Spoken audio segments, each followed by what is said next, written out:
देखना शुरू कर दिया। RN24 में हूँ राशिद रजा। आपको बताते चलिए सब कहीं आज भी उसी बताइए हवाई अड्डे पर यहाँ पे आज देश के यशस्वी प्रधानमंत्री माननीय नरेंद्र मोदी की बड़ी सभा हुई है और इसमें लाखों लाख की संख्या में मौजूद है। और आपको बता दें कि इस बार उन्होंने 20 चुनावी वालों को बताया और जिन मुद्दे पर चुनाव लड़ेंगे तमाम मुद्दों को बताया और बताइए हवाई अड्डे के सुचारू होने की बातें इस कड़ी में यहाँ के लोगों से राय जानने की कोशिश करेंगे। वहीं स्थानीय जो वैशाली की सांसद महोदया जो उनसे भी हम खास बातचीत किए देखते हैं क्या कुछ रहे मोदी की रिपोर्ट को।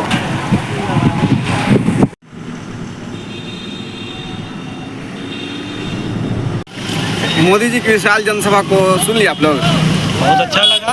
बहुत अच्छा लगा। क्या कुछ कहेंगे, कितनी तब्दीलियाँ आएंगी? ये आज की रैली जीत के इबारत थी। आज जो कंक्रीट ठोस धरातल पर जो फाउंडेशन होता है ना मकान का नींव जी, आज प्रधानमंत्री जी ने 4 लाख मतों से जीतने का, भारतीय जनता पार्टी का जीतेगी, 400 पार जाएगा, फिर से मोदी आएंगे और नया भारत बनाएंगे। जो सपनों का भारत, जिस भारत की कल्पना मोदी जी ने सोचा है, अपने कई ग्राम में खींचा है, उसका निर्माण करेंगे। और तो अवतारी पुरुष है इस देश में। कभी कभी भगवान रामचंद्र भी अवतार लिए थे। आदमी ही है ना, और आदमी में ही कोई जीवन का। अपने गांव में जाइए, 10 साल का लड़का एक दिन में उठता है, 10 बजे सो जाता है 12 बजे। प्रधानमंत्री जी 70 साल की उम्र में वो ताजगी है, वो जोश है कि युवा जोश भी उसके सामने पेश हो जाए। इसलिए प्रधानमंत्री जी पर किसी भी प्रकार को, किसी भी व्यक्ति का, विरोधी से भी मिलते हैं, वे कहते हैं कि आपके प्रधानमंत्री जी क्या खाते हैं, कौन से भगवान उन पर साक्षात देव अवतार हो गए हैं। विरोधी कहते हैं, हम नहीं कहते हैं, लेकिन अब जनता चाहती है, जनता की आवाज़, जनता की आवाज़। यहाँ से जो है इस बार उनको मोतीपुर चीनी मिल चालू कराना होगा, एयरपोर्ट को चालू कराना होगा। यहाँ की जनता की क्या ये चुनावी माहौल ही रह जाएगा, चुनावी मुद्दे ही रह जाएंगे या फिर धरातल पर होगा? धरातल पर उतारना चाहिए। जीत के जाएंगी यहाँ से, डिमांड करेंगे। जनता 1 बार 2 बार 3 बार आपके पास में आएगा। खुद मोदी जी तीसरी बार आज इस बात को कहें। मोदी जी 1 बार कहते हैं और फिर इम्प्लीमेंट करते हैं। मोदी जी बार बार कहने वाले प्राणी नहीं है। मोदी जी ने दिमाग में रख लिया कि कसाब का जय श्री राम। तो पिछले चुनाव में भी तो उन्होंने कहा था कि पताही हवाई अड्डा जल्दी, पताही हवाई अड्डा भी उनके दिमाग में है जी। पताही हवाई अड्डा को जल्द चालू करेंगे। और वो तो जो मन में रखते हैं ना, वो टिनैया हीरो नहीं है, टिनी फुटर फुटर करने वाले, वो फुलहा हीरो है।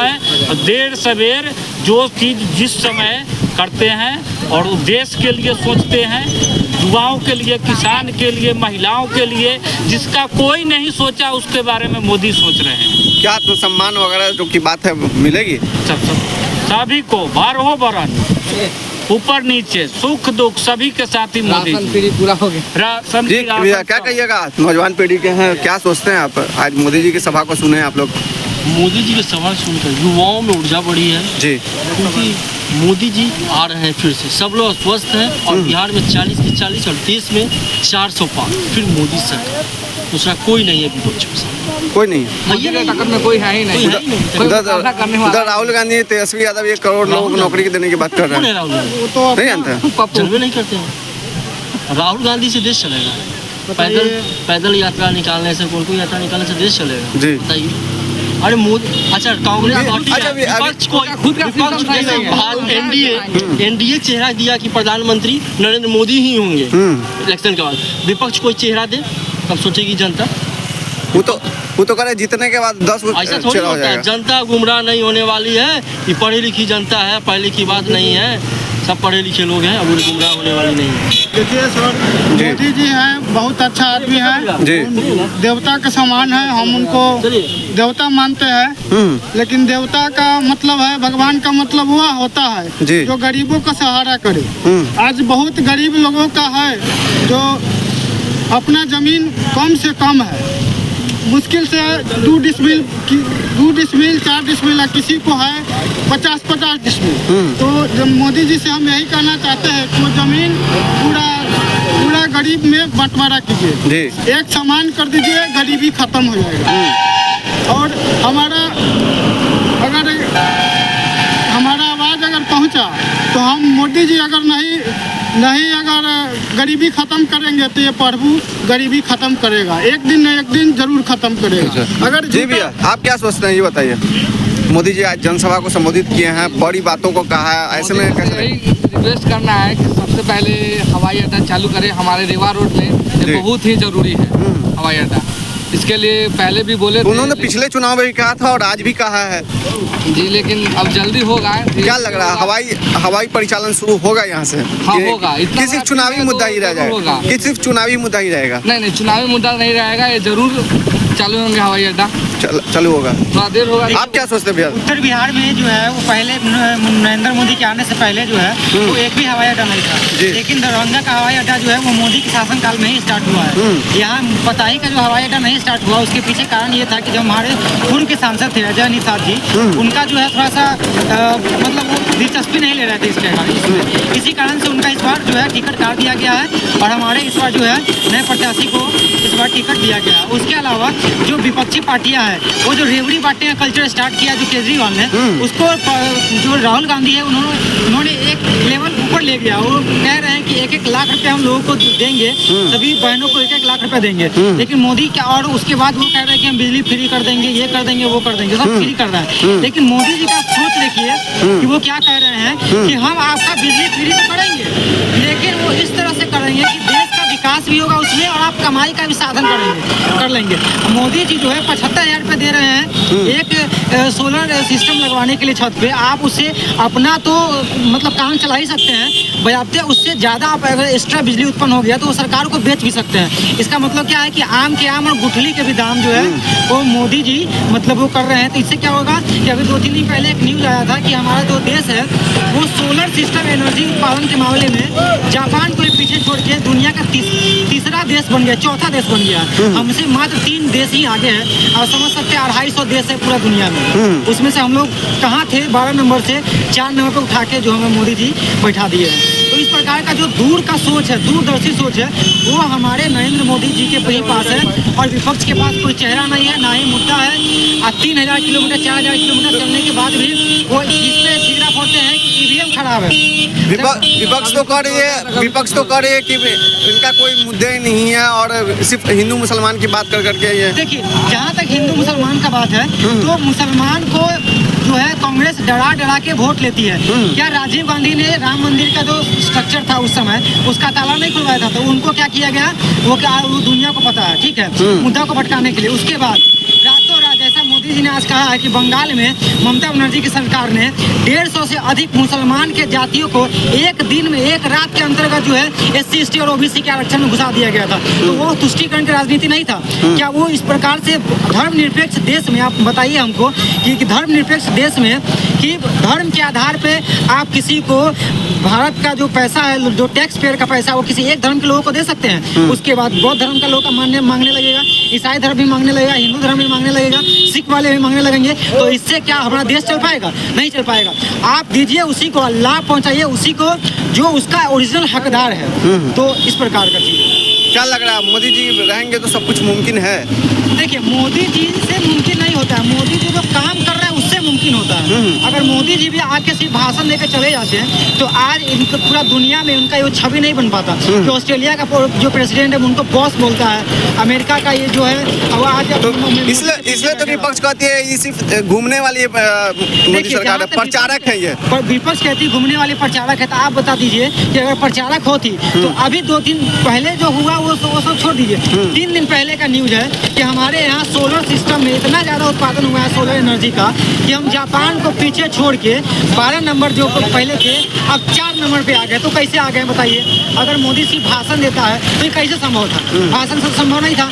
जो पिछली सरकार में, कांग्रेस की सरकार में से एक मतलब साल में एक दिन में 7 किलोमीटर 8 किलोमीटर रोड बना करती थी, आज 17 किलोमीटर से 35 किलोमीटर के आसपास एक दिन में रोड बन रहा है। तो आप बताइए कि अगर वो विकास नहीं होता है, सिर्फ बोलने से होता है, तो इतना चीज़ कैसे बदल रहा है भूत धरातल पे?